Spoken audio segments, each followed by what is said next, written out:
Welcome to A Dose of Ngay.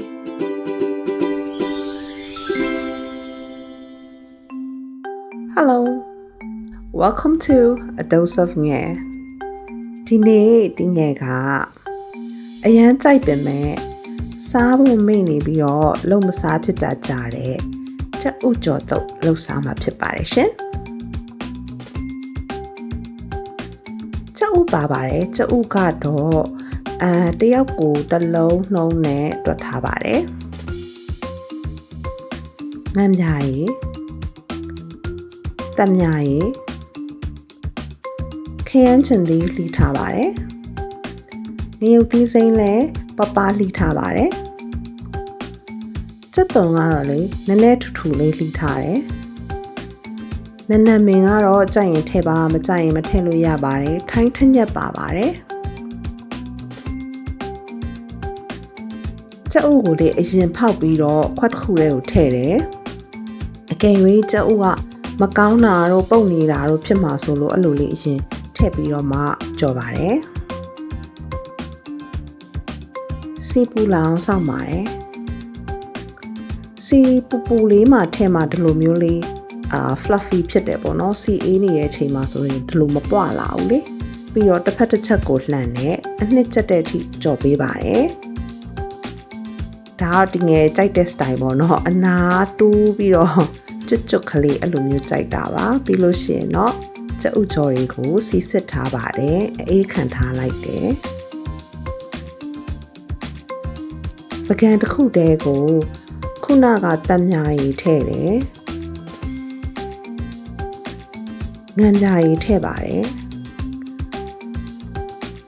ထိုင်းထက်ညက်ထည့်ပါမယ်ထိုင်းထက်ညက်မထည့်ဘဲနဲ့ရိုးရိုးမုတ်လုတ်ထက်ညက်တို့တကြားတို့ပေါ့နော်ထည့်လို့ရပါတယ်သမအောင်မွေပါဒီချိန်မှာအရသာကိုမြည်ပါလိုတဲ့ဟာကိုထည့်ပါเนาะပေါ့အငံလေးကိုစိတ်ကြိုက်လေဒီချိန်မှာတေချာလေးတွက်ပြီးတော့ထည့်ပါရှင်ပြီးတော့ခရမ်းချင်သေးငုတ်သီးစိမ်းနန်းနန်းပဲချက်သွန်ပြီးထားတာတွေကိုခုန sauce နဲ့ရောပါတယ်ချက်ဥကိုကြတော့ကကြီးနဲ့ညှက်လိုက်တယ်လေးစိတ်ညှက်ထားလိုက်ပါတယ်ချက်ဥကြော်ကိုလည်းခုနက sauce တွေကိုရောပြီးတော့နင်းလိုက်ပါတယ်အဲ့ဒါဆိုရင်တော့ရပါပြီရှင်အရန်လွယ်ပြီးတော့အရန်လဲစားလို့ကောင်းပါတယ်ဒီချက်ဥကြော်တော့ကလေထမင်းနဲ့စားလဲကောင်းတယ်သူ့ကြီးပဲစားလဲကောင်းတယ်ဘီယာလေးနဲ့ညင်းရင်လည်းကောင်းတယ်ဒီကခုနအစပိုင်းမှာတော့လေတယောက်ကိုတစ်လုံးနှုံးနေဆိုပြီးတော့သုံးလုံးကိုကြော်ပြီးတော့မှတကယ်တမ်းကျတော့ဘယ်သူမှမကြွေးပဲနဲ့တယောက်တည်းပဲစားလိုက်ပါတယ်ဆိုတော့ဒီငယ်လိုပဲချက်ဥကြော်တော့ကိုအရန်ကြိုက်ပြီးတော့စားပုံပင်နေတာမလွတ်ဖြစ်တာကြားတဲ့လူရှိပါလားပြီးတော့တခြားဟင်းချက်နည်းတွေ recipe တွေသိချင်တဲ့ဟာတွေရောရှိလားအဲ့ဒါတွေအကုန်လုံး comment မှာရေးခဲ့ပေးပါဒီငယ်ဖတ်ပါမယ်ပြီးလို့ရှိရင်ဗီဒီယိုတွေရိုက်လို့ရရင်လိုက်ရိုက်ပေးပါမယ်အခုချက်ဥကြော်တုပ်ကတော့ကိုအိမ်မှာလှုပ်စားပါเนาะဒီငယ်ကတော့သူ့မှာမကြွေးပါဘူးကိုနဲ့ကိုတော်မှမလောက်ပါဘူးရှင်ဆိုတော့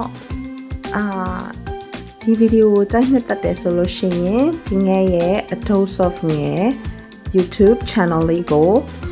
like and subscribe လုပ်သွားပေးဖို့မမေ့ပါနဲ့ရှင်အဆုံးထိကြည့်ရှုပေးတဲ့အတွက်ကျေးဇူးများကြီးတင်ပါတယ် So see you on the flip side. Ta-da!